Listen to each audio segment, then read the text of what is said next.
Welcome to Techfeed.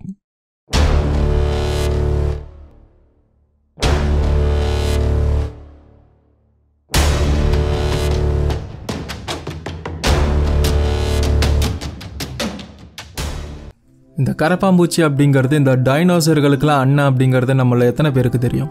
கிட்டத்தட்ட 300 million வருஷத்துக்கு முன்னாடியிலேருந்து இந்த பூமியில் இந்த கரப்பாம்பூச்சிகள் இருக்குது. இந்த டைனோசரஸ் உருவானதே 230 மில்லியன் வருஷத்துக்கு முன்னாடி தான்.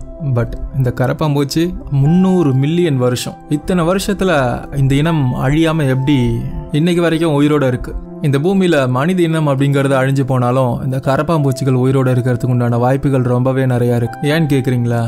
வெல்கம் டு 8 மணி வீடியோ. நம்ம சேனலுடைய பிளேலிஸ்ட்டில் 8 மணி வீடியோன்னு சொல்லிட்டு இதே மாதிரி பல இன்ட்ரெஸ்டிங்கான வீடியோக்கள் இருக்குது. டெய்லி நைட் 8 மணிக்கு இதே மாதிரி இன்ட்ரெஸ்டிங்கான பல புது வீடியோக்கள் இருக்கும்.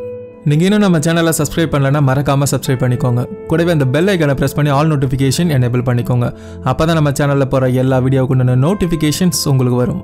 நம்ம சேனலோட வீடியோவில் கடைசியில் அடுத்து என்ன வீடியோ வரப்போகுது அப்படிங்கிறத பற்றின இன்ட்ரெஸ்டிங்கான விஷயமும் கொடுத்துருப்போம். ஸோ மிஸ் பண்ணாமல் இந்த வீடியோவை கடைசி வரைக்கும் பாருங்கள்.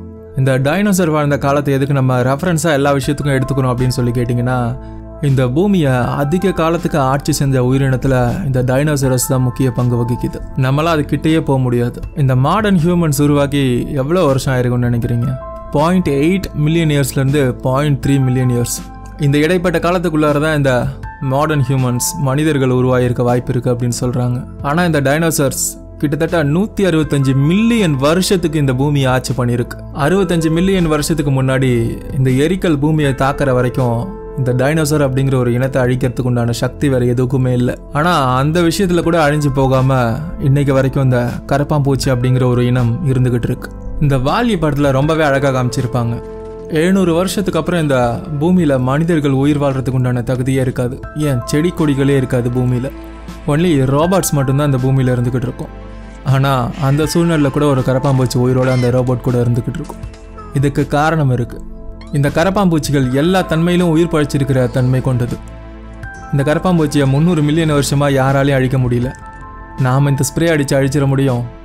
கிட்டத்தட்ட இந்த பூமியில் 3500 வகைக்கு மேலான கரப்பாம்பூச்சிகள் இருக்குது. ஆனால் இந்த மனிதர்கள் கூட இருக்கிறது வெறும் 30 வகைகள் மட்டும்தான். ஆனால் இதையே நம்மளால் சமாளிக்க முடியல.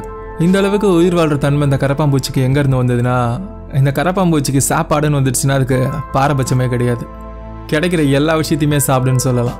உங்கள் வீட்டில் கரப்பாம்பூச்சி இருந்ததுன்னா அந்த கரப்பாம்பூச்சிக்கு உங்களோட நகத்தோட டேஸ்ட் தெரிஞ்சிருக்கும். நீங்கள் தூங்கிக்கிட்டு இருக்கும்போது உங்களோட நகங்களை அது சாப்பிட்ருக்கும். நகங்கள் மட்டும் கிடையாது, உங்களோட விரல் நுனிகளையும் அது சாப்பிட்ருக்கும். முக்கியமாக இந்த பாத்ரூமில் சாப்பிட்ற பொருளே இருக்காது. பட் ஆனால் இந்த கரப்பாம்பூச்சி அதிகமாக இந்த பாத்ரூமுக்கு வர்றது ஏன் தெரியுமா? உங்களோட சோப்புகளை சாப்பிட்றதுக்கு தான். இந்த கரப்பாம்பூச்சி உங்கள் சோப்பையும் சாப்பிடும். நம்ம குளிச்சுட்டு கீழே இருக்கிற அந்த சோப்பு தண்ணி இருக்கு இல்லையா? ஸோ அந்த சோப்பு தண்ணி இந்த கரப்பாம்பூச்சிக்கு ரொம்பவே பிடிக்கும். அங்கே காஞ்சி இருக்கிற அந்த சோப்புகளை இந்த கரப்பாம்பூச்சி சாப்பிடும். உங்கள் வீட்டில் ஏதாவது ஓப்பன் பண்ணாமல் இந்த என்வெலப்ஸ் வச்சுருந்தீங்க அப்படின்னா கரப்பாம்பூச்சியை ஓப்பன் பண்ணிவிடும். ஏன்னா இந்த என்வெலப்ஸ்க்கு நடுவில் இருக்கிற இந்த பசை அப்படிங்கிறது இந்த கரப்பாம்பூச்சிக்கு சாப்பிட்றதுக்கு ரொம்பவே பிடிக்குமா. இந்த ஈரமாக இருக்கிற இந்த கார்ட்போர்ட்ஸ், நீங்கள் கிச்சனில் சமைச்சு வச்ச உணவுகளை மூடி வைக்காமல் வந்திருந்தீங்கன்னா உங்களுக்கு முன்னாடி அந்த உணவுகளை இது ருசி பார்த்துருக்க வாய்ப்பு இருக்குது. முக்கியமாக இந்த கரப்பான்பூச்சிகளுக்கு ஸ்வீட்னஸ் அப்படின்னா ரொம்பவே பிடிக்கும். இனிப்புகள் எங்கெங்கே இருக்கோ அங்கெல்லாம் அந்த கரப்பாம்பூச்சிகள் தேடி வருமா. அதை அடிப்படையாக வச்சு தான் அந்த கரப்பாம்பூச்சிகளை கொல்கிற மருந்துகள் எல்லாமே தயாரிக்கப்படுது. இந்த கரப்பாம்பூச்சிகளை கொல்கிற மருந்துகளில் இனிப்பு சுவை அதிகமாக கலந்துருப்பாங்க. இந்த மருந்தை நம்ம மற்ற இடத்துல ஸ்ப்ரே பண்ணும்போது அந்த இனிப்பு சுவைக்காக அந்த கரப்பாம்பூச்சி அந்த மருந்தை சாப்பிட்றோம். அதில் பாய்சனும் அதிகமாக கலந்து இருக்கிறதுனால அது செத்து போகிறதுக்கு உண்டான வாய்ப்புகள் இருக்குது அப்படின்னு சொல்லி இந்த மருந்தை தயாரிச்சிருக்காங்க. ஆனால் காலப்போக்கில் அந்த பாய்சனையும் அதை எதிர்த்து செரிக்கிறதுக்கு உண்டான தன்மை அதுக்கு வந்துட்டதா சில ஆய்வு முடிவுகள் சொல்லுது. முக்கியமாக இத்தனை மில்லியன் வருஷங்கள் இது உயிரோடு இருக்குது அப்படின்னா சூழ்நிலைக்கு தகுந்த மாதிரி அதனுடைய உடலை மாற்றிக்கிறதுக்கு உண்டான திறமை அதுக்கு இருக்குது அப்படிங்கிறது அர்த்தம். நாம் இன்றைக்கி கரப்பாம்பூச்சியை விரட்டுறதுக்காக யூஸ் பண்ணுற பல ஸ்ப்ரேஸில் முக்கால்வாசி ஸ்ப்ரேஸை பார்த்து இந்த கரப்பாம்பூச்சிகள் பயப்படுறதில்ல. அதை விட ரொம்பவே முக்கியமான ஒரு இன்ட்ரெஸ்டிங்கான ஆய்வு முடிவு என்ன சொல்லுதுன்னா, இந்த மாதிரி இந்த ஸ்ப்ரேயில் தானே, இந்த ஸ்வீட்னஸில் தானே இந்த விஷத்தை வச்சு ஸ்ப்ரே பண்ணி நம்மளை சாவடிக்கிறாங்க அப்படின்னு சொல்லிட்டு இப்போ இருக்கிற சில மியூட்டேட்டான இந்த கரப்பாம்பூச்சிகள் இனிப்புகளையே விரும்புறது இல்லையா. இனிப்பை சாப்பிட்டா தானே எனக்கு விஷம் வைப்பா அப்படின்னு சொல்லிட்டு இந்த இனிப்பையே சாப்பிட்றதை விட்டுடுச்சு இந்த கரப்பாம்பூச்சிகள் அப்படின்னு சொல்லிட்டு சில ஆய்வு முடிவுகள் சொல்லுது. அதையும் மீறி நீங்கள் அடிக்கிற ஸ்ப்ரேவை சாப்பிட்டுட்டு ஒரு கரப்பாம்பூச்சி போய் ஏதோ ஒரு மூலையில் செத்து கிடக்கு அப்படின்னா அது ஒன்றும் அந்த இனத்துக்கு நஷ்டம் கிடையாது. அந்த செத்து போன கரப்பாம்பூச்சியை மற்ற எல்லா கரப்பாம்பூச்சிகளும் உணவாக்கிட்டு அதையே சாப்பிட்டுட்டு மறுபடியும் உங்கள் வீட்டில் வளர்ந்து தான் இருக்கும். ரொம்பவே இன்ட்ரெஸ்டிங்கான விஷயம் என்னென்னா, இந்த கரப்பாம்பூச்சிகளோட ஸ்மெல்லிங் பவரும் டேஸ்டிங் பவரும் ரொம்பவே அதிகம். அதாவது அதனால் நல்லாவே மோப்பம் பிடிக்க முடியும், நல்லாவே உணவை ருசிக்க முடியும். இந்த கரப்பாம்பூச்சிக்கு 154 ஸ்மெல் பண்ணுற ரெசெப்டார்ஸ் இருக்குது. அதே மாதிரி 544 டேஸ்ட் பர்ட்ஸ், டேஸ்ட்டை உணர்கிற ரெசெப்டார்ஸ் இருக்குது. இந்த கரப்பாம்பூச்சிகள் ஒன்றும் மனிதர்களுக்கு எதிரின்னு சொல்ல முடியாது. அந்த கரப்பாம்பூச்சிகள் நம்மளை எதுவுமே பண்ணுறதில்ல. பட் ஆனால் அதை பார்த்து நம்ம ஏன் பயப்படுறோம்? இதற்குண்டான பதில் நம்ம டெக்ஃபீட் யூடியூப் சேனலுடைய இன்ஸ்டாகிராம் பேஜில் இருக்குது. டிஸ்கிரிப்ஷனில் நம்ம சேனலுடைய இன்ஸ்டாகிராம் பேஜ் லிங்க் கொடுக்குறேன், மறக்காமல் ஃபாலோ பண்ணிக்கோங்க. அதில் இதே மாதிரி பல இன்ட்ரெஸ்டிங்கான விஷயங்கள் உங்களுக்கு கிடைக்கும். இந்த கரப்பாம்பூச்சிகள் ஆக்சுவலி இந்த பூமியோட உயிரோட்டத்துக்கு ரொம்பவே உதவி பண்ணிக்கிட்டு இருக்கு.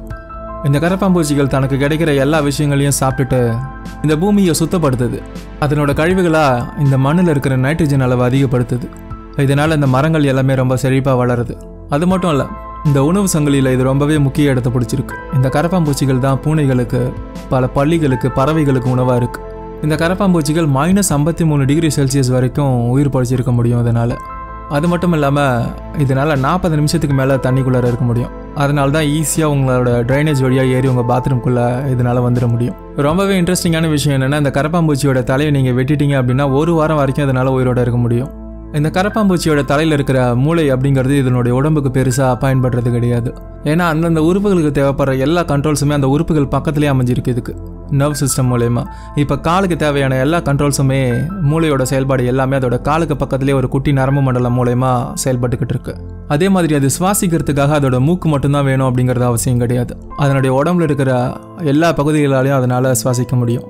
நீங்கள் ஒரு கரப்பாம்பூச்சியை மிரிச்சிட்டிங்க அப்படின்னா அது பல டைமில் உங்கள் கால் எடுத்ததுக்கப்புறம் அது கடியிலேருந்து ஏந்து ஓடி போயிடும்.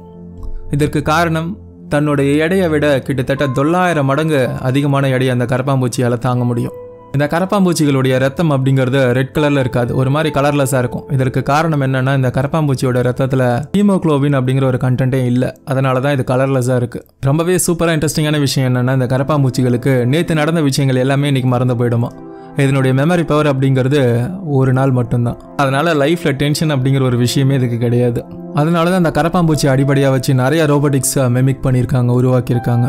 இதனுடைய கால்கள் பார்த்தோம் அப்படின்னா இந்த அன்இவன் சர்ஃபேஸில் சமதளமாக இல்லாத தரைப்பகுதியில் இதனால் ரொம்பவே வேகமாக ஓட முடியுமா. இதை பற்றி சொல்லணுன்னா நம்ம சொல்லிக்கிட்டே போகலாம். அந்த அளவுக்கு கரப்பாம்பூச்சியில் நம்ம கற்றுக்க வேண்டிய, தெரிஞ்சிக்க வேண்டிய விஷயங்கள் நிறையாவே இருக்குது. இந்த வீடியோ உங்களுக்கு ரொம்பவே பிடிச்சிருக்கும், பயனுள்ளதாக இருக்கும்னு நினைக்கிறேன். இதே மாதிரி பல வீடியோக்கள் நம்ம சேனலுடைய 8 மணி வீடியோ அப்படிங்கிற ஒரு பிளேலிஸ்ட்டில் இருக்குது, மறக்காமல் செக் பண்ணி பாருங்கள். இந்த வீடியோ உங்களுக்கு பிடிச்சிருந்ததுன்னா லைக் பண்ண மறந்துடாதீங்க. இந்த வீடியோ பற்றின கருத்துக்களை கமெண்ட் பாக்ஸில் மென்ஷன் பண்ணுங்கள். இந்த வீடியோ உங்கள் ஃப்ரெண்ட்ஸ் எல்லாருக்கும் ஷேர் பண்ணுங்கள். தொடர்ந்து நம்ம சேனலுக்கு சப்போர்ட் பண்ணுங்கள். நாளைக்கு நம்ம 8 மணி வீடியோவில் ரொம்பவே இன்ட்ரெஸ்டிங்கான ஒரு வீடியோ பார்க்க போகிறோம். அதாவது 10 உறுப்புகள். இன்றைக்கி நம்ம உடம்புல இருக்கிற 10 உறுப்புகள் ஒரு நாள் இல்லாமல் போக போகுது. இந்த வீடியோவை என்கோட்லையும் டிஸ்கிரிப்ஷனில் கொடுக்குறேன், மறக்காமல் செக் பண்ணி பாருங்கள். Thank you for watching.